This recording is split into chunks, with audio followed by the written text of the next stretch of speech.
Good morning. Welcome to the New England Legal Foundation's continuing Economic Liberty Speaker Series.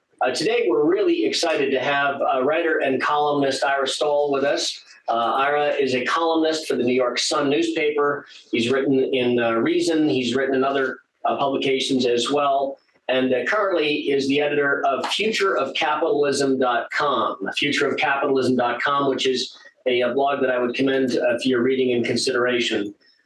He has written thoughtful pieces on the future of capitalism. And the reason that I was excited particularly to have Ira join us, aside from the fact that he's a wonderful and thoughtful thinker, is that when I took this job to be the head of the New England Legal Foundation, our mission is to advance economic liberty, free enterprise in the state and federal courts across the region. And I mentioned to some folks that I was going to take this job and try to make capitalism cool again. And these were folks in their 20s, and they looked at me and they said, we prefer socialism. And I was kind of taken aback by that. But why wouldn't they prefer socialism? They've done everything right. They went to college. They incurred hundreds of thousands of dollars of debt. And they've come into an economy that doesn't have a return on them. They can't afford homes. They can't really have the kind of lifestyle that their parents or grandparents had before them. And we're going backwards, it seems, from not having folks have a better life than the generation before. And so there's a lot of cynicism and anger and frustration, and I think lack of information about what that really means. And so we wanted to invite Ira to come in today to share his point of view and his thoughts about the future of capitalism and making the case for free enterprise. He may not be able to make capitalism cool again, but he'll at least be able to make the case for why it matters. So without further ado, Ira Stoll. Thank you. Good morning, everybody. And thank you so much to Daniel and Elizabeth for having me here and organizing this event. What I'm going to try to do here is first describe the issue, then speculate a little bit about the causes, and then I really want to focus on the possible response. And I want to start out with an image.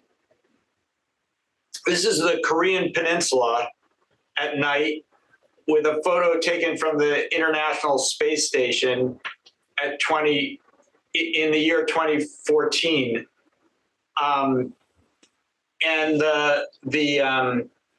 this line here is the dividing line between South Korea, which is a free capitalist economy, and this dark area here is North Korea, which is communist. And it's a slide that commonly gets shown by people trying to demonstrate the difference between freedom and tyranny.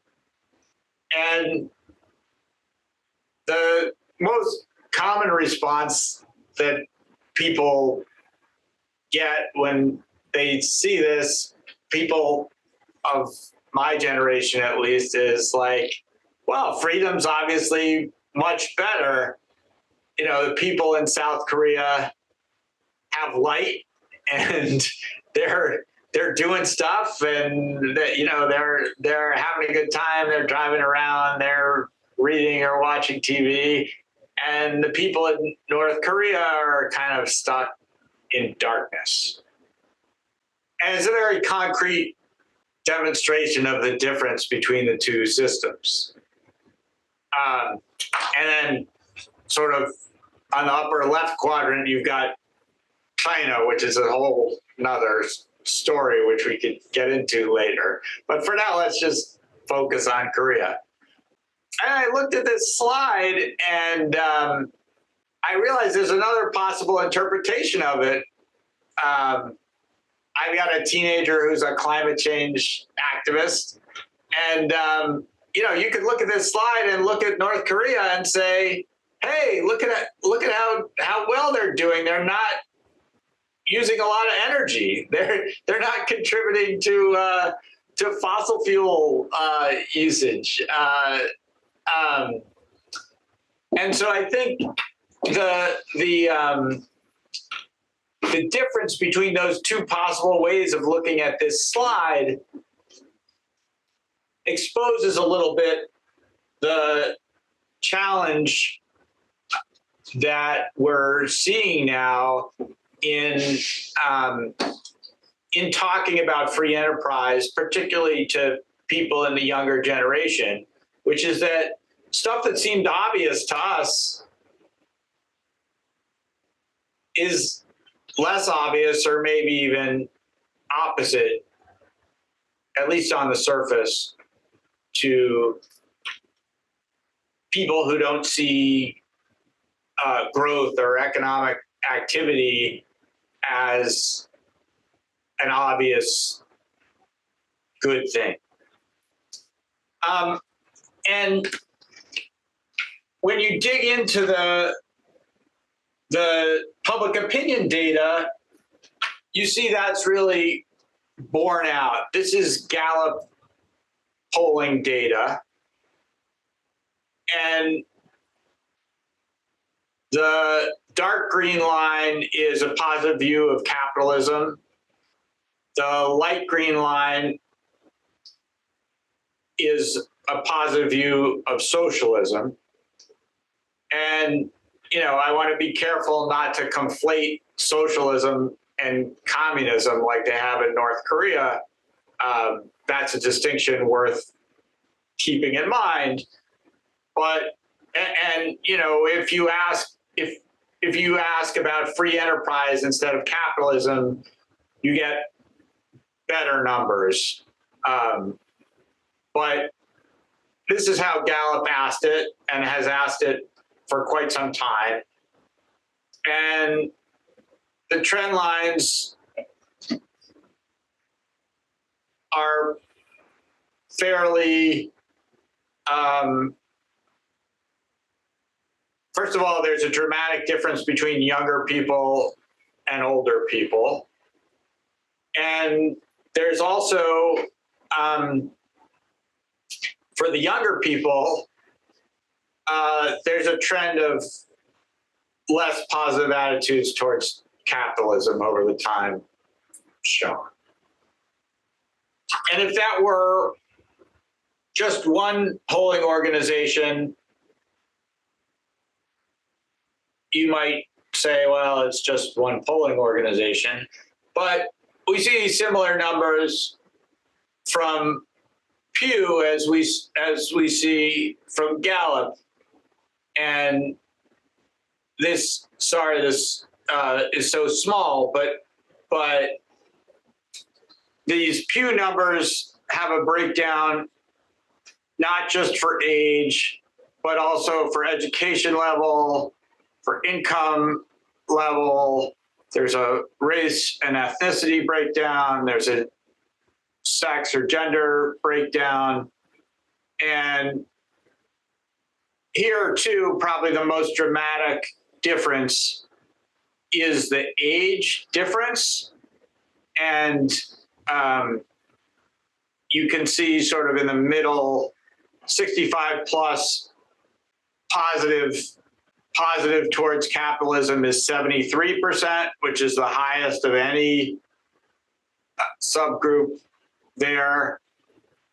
44% positive for socialism among the 18 to 29 age group. That's the only age group that nets out more positive for socialism than capitalism. This is polling from 2022. The Gallup polling data is a little bit older, but you're seeing basically a similar story in the public opinion story. If we were just seeing this in public opinion data, it'd be kind of interesting if you're a political scientist. But for those of us who are actually out there trying to run businesses or make money or start businesses, or keep the money that we already made, it's not just the public opinion that starts to get interesting, it's the politics and the policy. And so on politics, we've seen on the left side of the political spectrum, openly socialist candidates like Senator Sanders of Vermont, Alexandria Ocasio-Cortez, a congresswoman from New York, our own Senator Elizabeth Warren, who's a capitalist, she says, and not a socialist, but whose policy platform is similar in a lot of ways to Sanders, get a lot of attention. And it's not just them, it's also more centrist Democrats adopting their rhetoric and in some cases some of their policy proposals. And it's also spilling over into the Republican Party. So I wrote recently at futureofcapitalism.com, President Biden's January 11th statement on the December Consumer Price Index number bashed, quote, big 4 times in 3 sentences. The Democrat accused Republicans of planning, quote, massive giveaways to the super wealthy and big corporations. He said Republicans have locked arms with big pharma and big oil, capital B, capital P, and capital B, capital O, to try to stop us from lowering prescription drug costs and utility bills. And he said they're doing everything in their power to allow big banks to keep charging you steep hidden fees. Meanwhile, Donald Trump's campaign is promoting a video in which that candidate denounces the big defense contractors, which he says are pushing our senior military and national security officials toward conflict. In another video from June 2023, Trump complained our public health establishment is too close to big pharma. They make a lot of money, big pharma, big corporations, and other special interests. In December 2022, Trump promised to crack down on big online platforms, including every Silicon Valley tech giant. And it's not just Trump either. Senator Josh Hawley, a Republican of Missouri, wrote in the February issue of First Things journal, today we have the opposite of a Christian economy, one that privileges hedge funds and global capital over workers. The childless banker in Manhattan over the welder and his family in Missouri. The dirty little secret of Washington, D.C. is that for decades now, both parties have embraced largely the same agenda, the free flow of global capital, unlimited imports of cheap foreign goods, tax handouts to corporations that ship away American jobs, and the ready supply of cheap labor. These policies add up to a massive system of preferences for a tiny set of industries, Wall Street, Hollywood, and Silicon Valley principally, and one social class, the tippy top. This is not right, it's not just, and Christians who care about marriage, family, and labor should not stand for it. So you've got the public opinion, you've got the politics, and that translates into policy. I wrote yesterday about a deal that affects a company right here in Massachusetts, the proposed Amazon acquisition of iRobot, the maker of those Roomba robot vacuums that you might have. So in that case, the European antitrust regulators opposed that deal, and partly as a result, the deal fell through after a year and a half, and a bunch of people who work here in Massachusetts were laid off, and the company's stock price plummeted.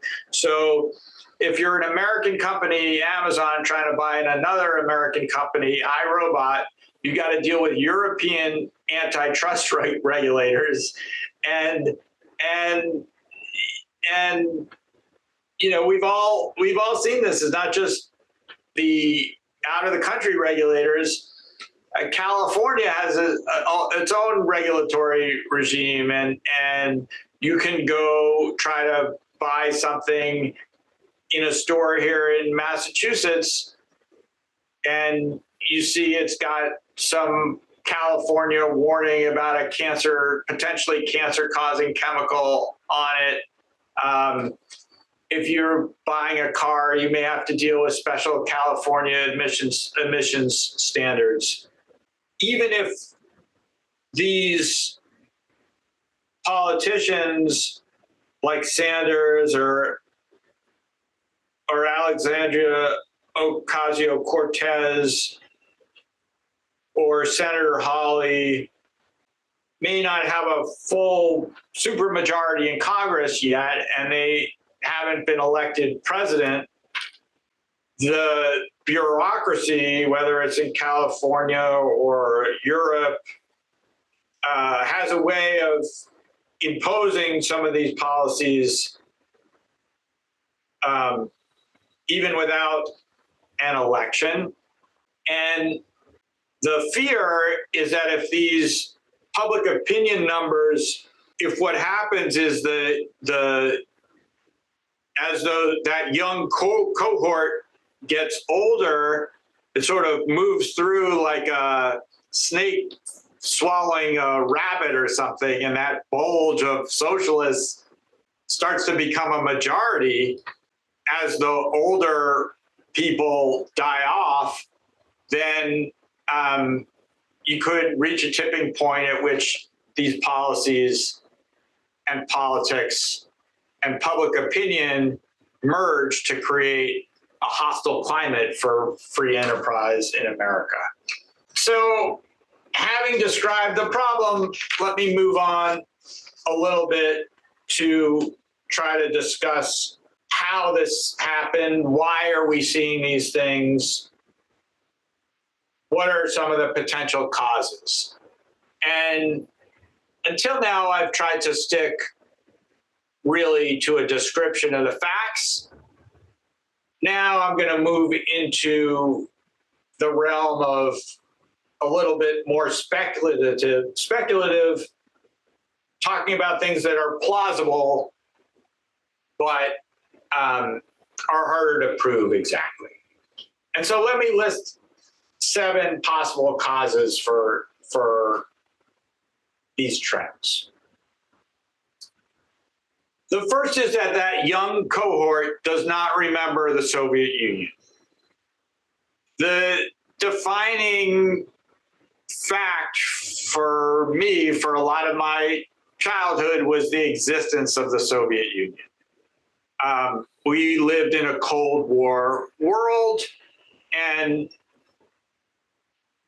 it was obvious from the front pages of newspapers, from your civics textbooks, from the evening news, that America was in this global fight with the Soviet Union, which had a system that was different from ours. Like, we're a free enterprise system, they're a state-controlled system of central planning. And being an American basically meant buying into the ideology that our system was better. And that was visible in many ways, with people trying to flee the Soviet Union across the Berlin Wall, with people trying to flee Soviet satellites like Cuba to Miami. But a lot of that is now, I mean, people, it's like ancient history to people. So I think that's a powerful factor in all this. And this same younger cohort that doesn't remember the Soviet Union also happens, for their younger part of their life, to spend a lot of time in the care of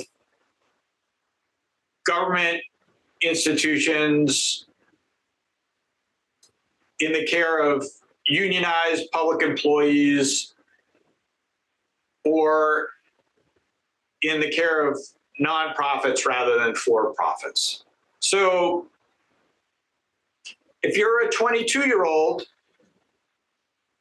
90% of you went to public school. And while the problems with public schools may be apparent to people who look at standardized test results, for a lot of people, it's sort of the only thing they know, and they have good memories of their teachers. And then they go off to college, and that may also be a government-run institution staffed by unionized public employees. Or if it's a private institution, it's heavily funded by federally subsidized student loans, by federal science and health research grants. People may have had a summer job, but even the summer job may have been at a camp run by a nonprofit. I mean, nonprofits are part of the capitalist system, and so is government. But other than as a customer, most of the time that people spend as a young person in America is not really intimately understanding the free enterprise system. So that's the first factor, this kind of youth experience thing. The second factor is envy. So, you can look at the upper income, lower income thing, and part of the reason is that those people ages 18 to 29, most of them are at the start of their working careers. They may be working entry-level jobs. They may still be graduate students. They may not yet have reaped the benefits of capitalism. And they may be looking at the people who are and thinking like, geez, like those people aren't much smarter than me. They're not, why do they?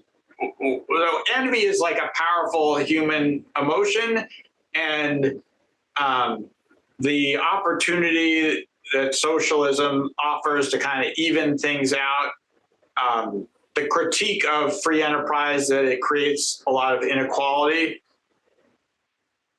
that is something that resonates with some people.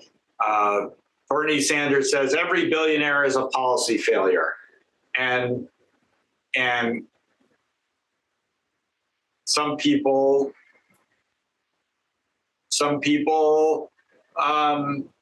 agree with him about that. The third factor I would identify, possibly, notwithstanding what I quoted earlier from Senator Hawley, is the overall trend of secularism. We've seen a big decline over this same period in church attendance. We've seen court decisions taking the Bible out of public schools. So if you think that there's some basis for property rights in the Hebrew Bible, where it says don't steal, don't covet or envy, then this secularist trend is hostile to free enterprise. The fourth factor is scandals. And, I think even defenders of free enterprise like myself need to kind of look honestly at mistakes that business people have made. And so on the left, you've got Sam Bankman-Fried, who was running this FTX crypto exchange, and has been charged, and I guess was convicted of in the first round of crimes basically involving fraud and stealing customer money. Elizabeth Holmes, the Theranos person who was selling the idea that you could do blood tests based on this pinprick.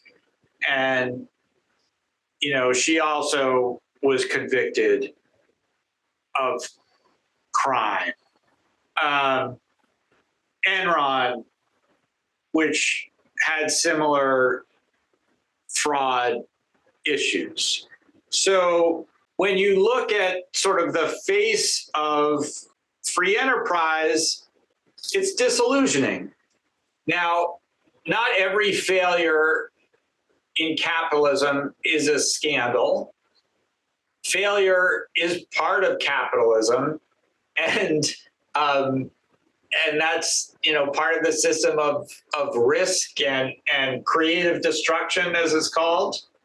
But some failures are the result of unethical behavior, and you know, obviously there's also unethical behavior in socialism, but we shouldn't overlook the possibility that these sort of high-profile scandals, and, you know, you could put Bernie Madoff up there, that affects the sort of public perception of free enterprise. The fifth factor I'd identify is that in some cases, poor public policy results, whether it's poverty or homelessness or drug addiction, get blamed on our current system to the extent that the current system is free enterprise. Now, for sure, there's also poverty and addiction and crime under socialism. But possibility that people are unhappy with what they see on the way into work or into school, or in the newspaper, and just kind of blame the current system and think that if we change the system, it would be better, is a possibility. The sixth factor is that there's propaganda from groups and people who are promoting socialism. That goes back to the politicians, some of the media voices, some of the advocacy groups. Those people are sophisticated, and they're investing a lot of money into promoting their agenda. And the seventh point is the recent inflation, and before that, the great financial crisis. And, you know, over the past 15 years, the years in which that younger cohort remembers, our free enterprise system has been through some challenges and stresses that appear risky and not a huge success story to that younger cohort.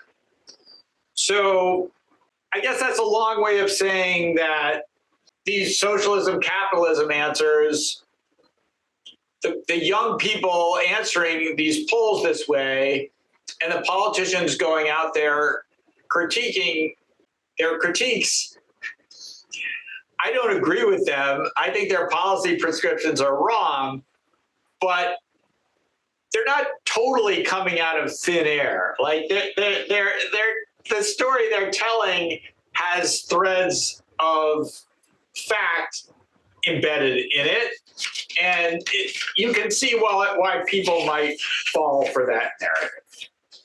So let me move on then to the third big chunk here, which is the proposed response. Well, what are the possible responses? The first response is a kind of laissez-faire response, which is do nothing. The young people will grow out of it.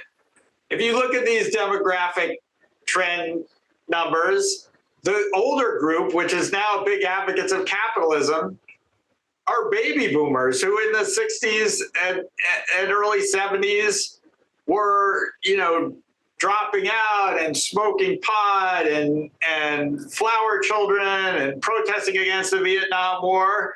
And now if you look at the demographic data, they're all big capitalism advocates. So that should be reassuring. And, you know, to somebody like me who worries about unintended consequences and is generally optimistic that things will sort themselves out, that approach, that sort of do nothing, it'll sort itself out appeal, that's very appealing. You save your time and money. You don't have to worry about it, but it's risky. If it doesn't sort itself out, you risk a very hostile public policy environment, and you risk losing some of the things that have made America really special. Another possible partial response is emphasizing the teaching of history. So if these kids haven't lived through the Cold War, you got to teach them about it in school. You got to show them the Berlin Wall. You got to show them the people fleeing Cuba for Miami in rickety boats, or fleeing Vietnam in rickety boats.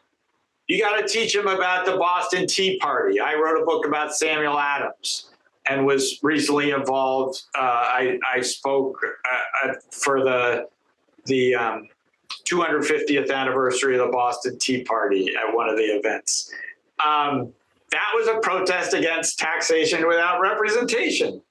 And the American Revolution was about the consent of the governed. So a lot of these proposals, the wealth tax or whatever, run into problems in terms of consent of the governed and taxation without representation. It's not exactly the same thing, but it implicates some of the same issues. Certainly the idea of the European Commission nixing the merger or the acquisition of iRobot and Amazon has a lot in common with the British Parliament telling the colonists here in Boston what they could do. You got to teach people about President Reagan, about President Kennedy. I wrote a book called JFK Conservative. And Kennedy cut taxes, and it unleashed economic growth. And he was very articulate about describing incentives and the benefits of economic growth and how tax cuts could lead to increases in government revenue.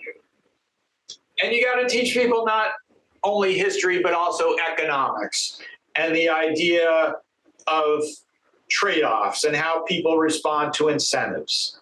And so the education piece of it is hard, because those same public schools that I was talking about before can barely teach kids to read and write and to do basic math.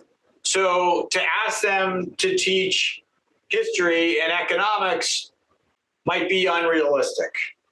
But I think it's important, and it's certainly part of the way that I came to appreciate these ideas. The third point is that if you've got a business, you got to try to run it with integrity. And so, you know, this should be really obvious, but don't be Sam Bankman-Fried or Elizabeth Holmes or Enron. Be a business that is an honorable representative of the free enterprise system. And I run into this all the time as a customer, right? I'm down in Florida with my family, and we've got a car rental reserved, and the car isn't there. They promised me a rental car, and there's no car. Or I've got health insurance, and I put in a claim, and the insurance company just routinely tries to not pay the claim. Or I've got car insurance, and there's an accident, and the car is totaled, and the insurance company makes like a ridiculous lowball offer for the value of the car.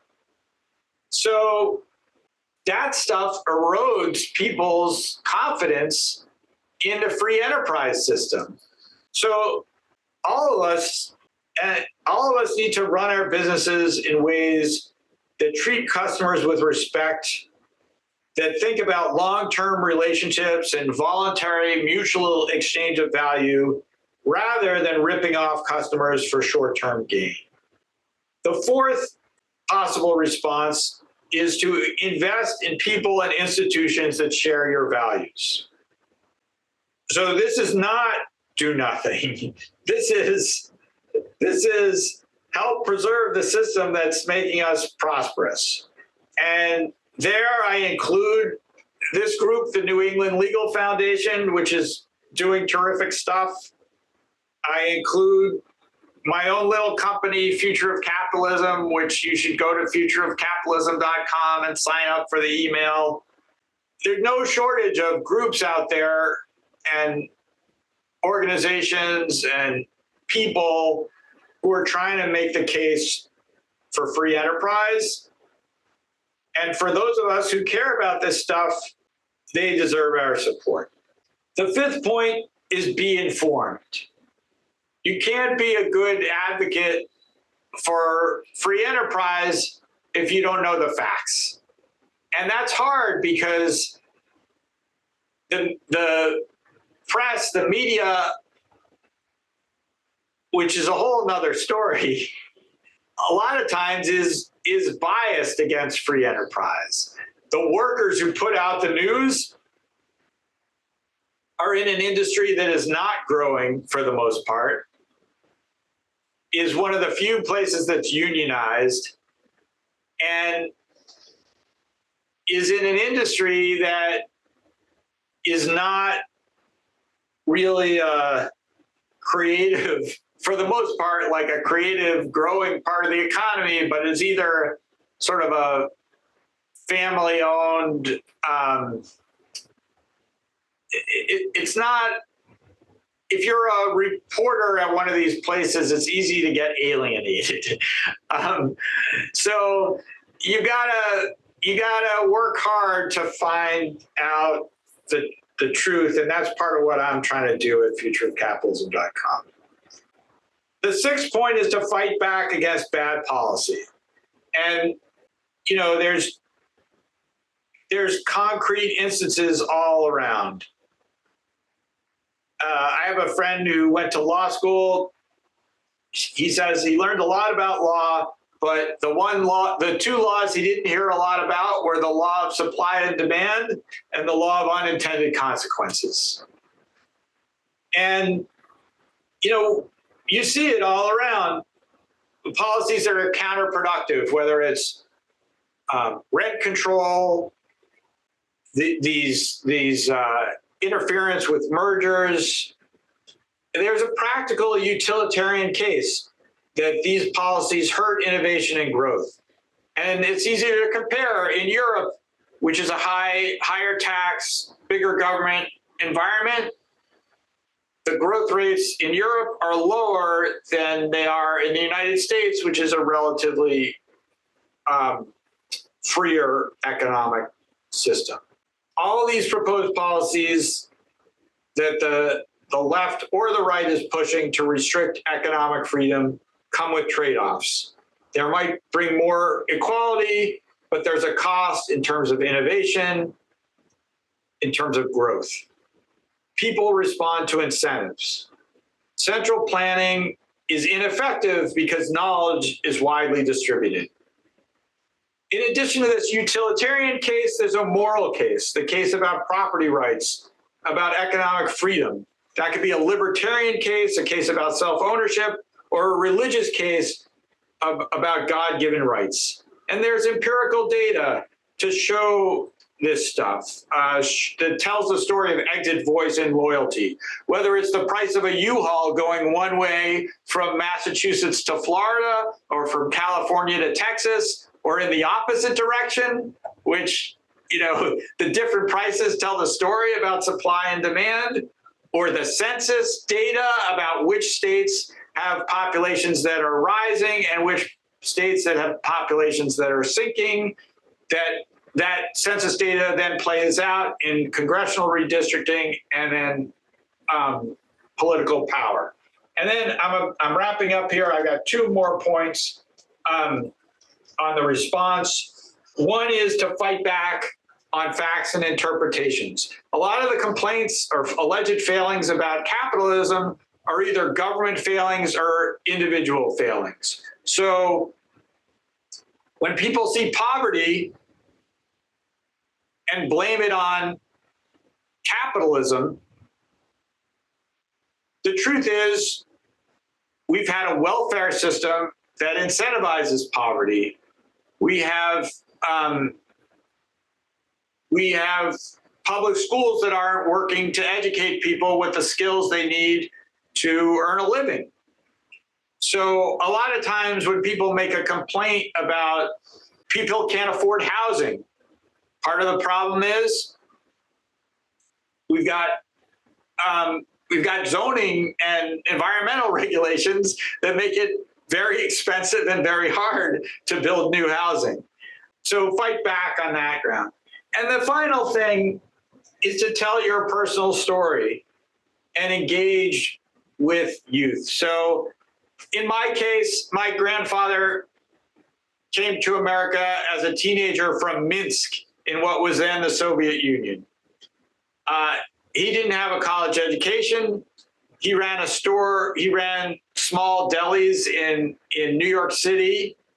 My mom went to Brooklyn College. And our family has done great in the United States. And we feel very blessed to have enjoyed the blessings of this free enterprise system. And in most cases, if you look at a business or a family in America, there's a story like that, a personal story of people who've worked hard and through generations have prospered under our free enterprise system. And so talking to young people about that and explaining them that, I think, is important. And you look, again, the reminder of this picture of North Korea, and, you know, it brings me back a little bit to this environmental story. And if you look at North Korea and see like, oh, well, they're not burning a lot of fossil fuels there, they're doing good for the environment. I think this concept of an environment is something that young people can really relate to. And in addition to environment in terms of pollution and a natural environment, there's a policy environment that we all live in.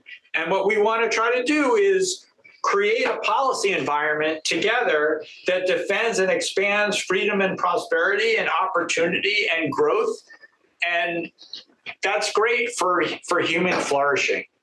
And so thank you for your time, and I'm happy to take any questions. And maybe I forgot some of these causes or possible responses, and I'd be eager to hear if people have ideas for additional possible responses and causes. Well, thank you, Ira, so much. If you would have a question or if you would like to share a point, you can either put it in the chat and Elizabeth will read it off for Ira to respond to, or you could go into the little dots in the emoji and raise your hand. And if you raise your hand, we'll be happy to call you. I just want to kick it off, Ira, with a question. You know, the American Revolution, as you noted, was about the consent of the governed. And have we reached a point where the majority, certainly among the younger of us, where the majority feel that, hey, I can actually vote myself a raise. I can actually vote myself free things from the government, from this magical, it just magically appears from apparently debt federally. Have we reached a tipping point, I guess is my question, where, oh, wow, you can be an activist and a community organizer and start to give yourself more and more things. And why not keep that going? That's a great thing. I don't have to work hard and I get stuff.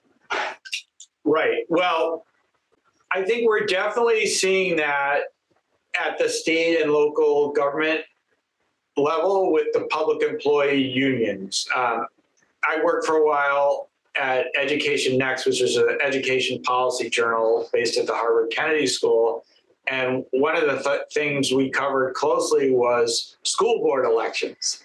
And in a lot of school districts, the most powerful interest group is the teachers union. And they basically control the school committees. And so they're on both sides of the negotiating table. So they were negotiating with themselves, basically. And so you see increases in total teacher compensation when you include healthcare and pensions, and nowhere near those sorts of increases in terms of productivity when you look at student test scores. So, talk about teaching economics. One of the main principles of economics is there's no free lunch.